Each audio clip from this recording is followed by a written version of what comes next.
Hi, my name is Krzysztof, and today we'll talk about improving soft skills for senior caregivers. And to be more exact, we'll talk about motivation. So, in this course, we'll focus on motivation. You'll learn what motivation is, learn the sources of motivation, and their importance in the motivating process. The motivational processes, this is a mental process that evokes an internal state of readiness to act, stimulate energy, direct effort, or a goal. When it accompanies us, we ignore irrelevant stimuli and focus only on the most important aspect of action. There are two main types of motivation, extrinsic and intrinsic.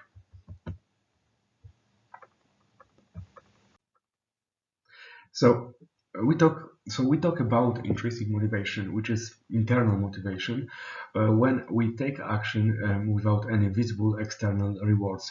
We do something because it gives us pleasure, give us the opportunity to discover something new, broaden horizons, develop our potential. So, how to increase internal motivation of the senior? Several factors have been identified that increase internal motivation. So first one is curiosity. If something makes us curious, then the motivation to dig into a given topic increases. By proposing interesting activities, we also motivate the senior to participate in them. Second one is a feeling of influence. Having the opportunity to choose, for example, various activities, we encourage internal motivation. By giving the senior the opportunity to choose between different activities, we act on his or her internal motivation.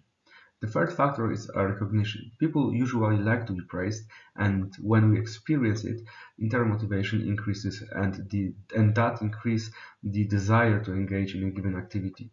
By giving the senior positive feedback, we motivate him or her to make an effort. The next factor is cooperation. So when we work with someone and derive satisfaction from it, as well as when we see the involvement of another person, most often we also want to increase our commitment. Next one is competition. An opportunity to compare the effects of our activity with other people can also be a good motivator. This happens especially when we notice that our achievements are similar to those of other people. By giving a senior the opportunity to compare his or her achievements with other seniors, for example, by planning group activities, we increase his or her motivation. The next one is challenges. Setting goals, tracking progress, and achieving them are conducive to internal motivation. This happens most often in a situation where a given goal is related to our personal values and its achievement is possible but not 100% certain. When achieving goals, it is important to ensure that the senior is able to control the progress in achieving them, for example, by recording daily or weekly results. External motivation functions in a completely different way. The source of force pushing us to act comes from outside. It can be, for example, praise and recognition. However, not only hope for receiving gratification is an external motivator. The vision of unpleasant consequences and the desire to avoid them may well motivate to act. For example, the consequences of careless performance of physical exercises in the form of deterioration of seniors' health. The internal motivation itself is based on the pursuit of something that we like very much, what we desire, which is reward, or on avoiding something unpleasant, which is punishment. So let's talk about motivational tools and techniques. So setting goals and planning. Setting goals, prioritizing, and planning are the basic techniques that help in motivational processes. We wanted to present you effective motivational techniques that you can use in the work of a senior carer. How to help senior to achieve goals. So how to keep him or her motivated. Although self-determination can play a big role here, very often goals are poorly formulated, which affects its achievement. So how to set goals to increase the likelihood of achieving them. The SMART method, the concept of formulating goals, comes to the rescue. Thanks to it, we can significantly increase the chances of implementing action plans. So the goal should be, first of all, specific. So the goal should be clearly defined and the senior should know what he or she wants to achieve with it. Specificity here means the precision of what the senior wants to achieve in the future, not a detailed description of how to achieve it. So instead of "I want to be more independent," help the senior to formulate it as follows. I want to maintain physical fitness, so the first thing I want to achieve is a daily walk. So the goal also should be measurable, so can be monitored and measured during its implementation. So measurability makes it possible to clearly define whether we are making progress in achieving it or whether the goal has been achieved. Progress of the achieved goal can be determined in several ways. For example, presentation of its stages, providing actual values, or specifying what the situation will look like after achieving it. For example, if the senior wants to maintain fitness, I assume that we will first walk for 20 days every day for half an hour, then we'll increase the time to 1 hour. Every 10 days, I will fill out with the senior an observation card that will help me examine the impact of daily walks on my senior's patient's functioning. So the letter A stands for ambitious. So relatively difficult to achieve, but also achievable. Too easy goals mean that we do not make effort. They are unattractive to us because, among other things, they don't build self-esteem. An ambitious goal for a senior may be to maintain good mental fitness, so then he or she should try to perform without your support, with your support, simulating activities. So try to solve crosswords with him or her, Sudoku, read books with him or her, support his or her interest in the world, or do relaxing breathing trainings. All this will support cognitive processes and will delay mental aging. The letter R stands for realistic, which means achievable. Too difficult goals stop us from taking action towards its implementation. We withdraw from actions for fear or of failure. So, for example, if you are a senior patient, if your senior patient is physically inefficient to some extent, even if we all want him or her to regain fitness, we are unable to do it. Such a goal is impossible to achieve. We can only improve the quality of his or her life. When setting goals with the senior, we need to focus on what we can realistically achieve and try to make it happen. The letter T stands for timely, so clearly defined in time, achieving the goal within a specific, clearly defined period.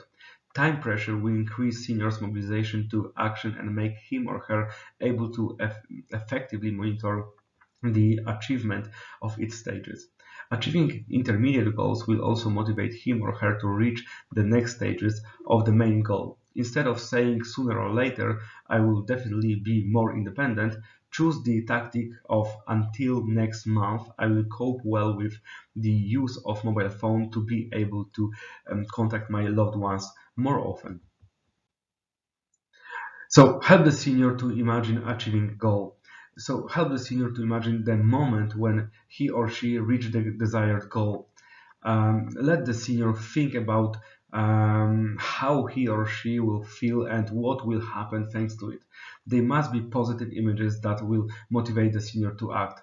Thanks to the visualization of the achieved goal, he or she will appreciate how much he or she has already done in its direction, and he or she will feel the joy that soon success will be reached. The more accurate his or her visualization will be, and the more he or she focuses on it, the more he or she will feel the pleasure that comes from it. So help the senior to focus on the goal. So set priorities, plan. Planning and setting priorities allows us to create the hierarchy of importance of goals. Eliminate those that are irrelevant to us or irrelevant at the time. In planning and prioritizing, you can use a tool called the Eisenhower matrix that divides tasks based on their importance and urgency. In order to assign a given task to the appropriate quarter, you have to answer together with the senior a few questions. So, important task. It is so is this really important from the point of view of my values and goals? Does it lead to its achievement? What happens if I don't do it? Will I lose something? What will happen if I realize it? What will be the positive result? Urgent task. When it should be done, how much time do I have? How much time do I need to complete this task? What happens if I don't do it on time or postpone it? Often the senior will tell us that he or she has other more important activities that take him or her so much time that there is not enough for what we want to offer him or her.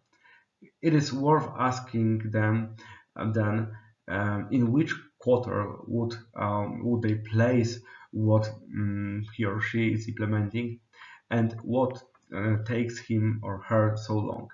So what's the priority at this point? Does he or she spend too much time during the day on time wasters, irrelevant matters? So set him or her positively, reward and ensure relaxation. The most effective motivational techniques focus on trying to maintain a positive attitude. That is why humor is also a good way to get motivation. By laughing, we release endorphins, the hormone of happiness. Thanks to it, we can feel relaxed, so that explicitly motivate to act. Plan for the senior a nice reward for completing the task. It motivates to work because it directs his or her thoughts to the expected reward, not to the hardship of the action. Positive thoughts and feelings about reward can be transferred to thoughts and feelings about action, and initially unpleasant action can become something positive for the senior. A positive Help the senior to focus on what he or she does. Concentration supports motivational processes. Help the senior to focus on what she or he is currently doing. The senior should try not to think about what he or she will have to do later, or what he or she done before. Let him or her take of what she or he does now. In achieving your goals, it is important to focus on the currently planned task without thinking how much is ahead of me. By implementing partial goals step by steps, sometimes unnoticed, the senior will approach the main goal. In the motivational process, the most important factors are arousing energy in a person, senior. Directs his or her focus on the goal and continue until the conditions that started it change. The following techniques come to the rescue. 5 minutes warranty. The first step is the hardest. You just have to start. The first 5 minutes are the most important. If the senior starts doing something, it is easier to continue. If he or she continues to postpone the start of the action for another 5 minutes, etc., he or she will probably not do it at all. Let the senior declare to others of what he or she is planning to do. In doing so, they engage their own self. Not taking an action or not completing the declared task may cause their dissonance, so unpleasant tension resulting from the incompatibility of what they announce that they would do with what they actually did. So, which is no action. This tension motivates him or she to remove it. The most beneficial for the senior is taking an action. If he or she does not do this, then his or her self-esteem may suffer, and then will not be able to remove the dissonance because he or she has witnesses of their failure. So the next one is analysis of the negative consequences of not achieving the goal.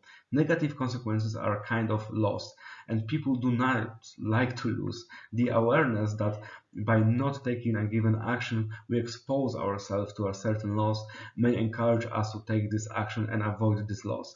In the process of motivating a senior to take planned actions, it is worth making him or her aware of the consequences of not taking an action. For example, if a senior does not exercise systematically, his or her fitness will deteriorate so much that he or she will not be able to move independently.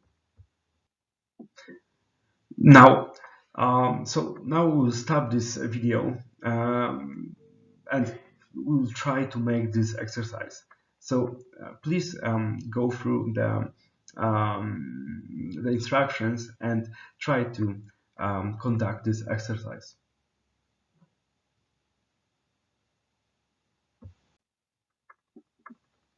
Okay, thank you very much for watching, and I hope you enjoyed that video and you learned something new and helpful.